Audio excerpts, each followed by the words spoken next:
хан кене арқадан ауып Алатау жеріне қоныс аударады. Бақанас елі хан кенені құшақ жая қарсы алады. Хан ордасына атақты күйші алдырып, өнерін көрсетеді.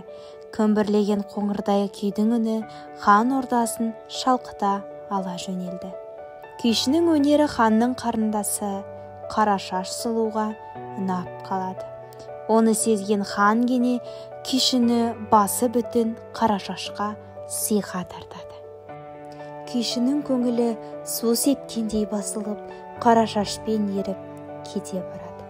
Ару қыз отарына келген күйші өзін жайсыз сезініп, шапанына көзі түседі.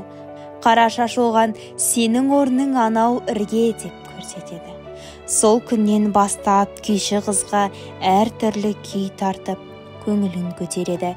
Сөйтіп жүріп көңілі кетіп, өз сезімін білдіретін ханшаға күй тарта бастайды. Қарашаш сұлу күмбірлеген күй толқынына балқып, күйші жігітке ғашық болып қалғандай сезімге бөленеді. Бір күні Дулат елінің датқасы Әлімқұл хан кенені ауылына қонаққа шақырып, елдің ақсақалдарын жинап қонақ етеді. Қарашаш сұлу нөкерлерімен отауына салтанатпен қайтады. Әлімқұл ханның ұлы Сапақ Қарашаш сұлуды ұнатып қалып, түн ортасында бір ойға келеді. Ханша ордасына келуге шешім қабылдап, солай ханша қоныстанған киіз үйге кіреді.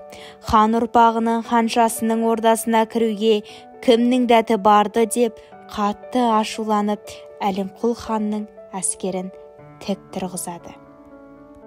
Осыншама зобаланды өз көзімен көрген күйші ханшаға деген көңілі суып, тек қана мұңды күйлер шертетін болады.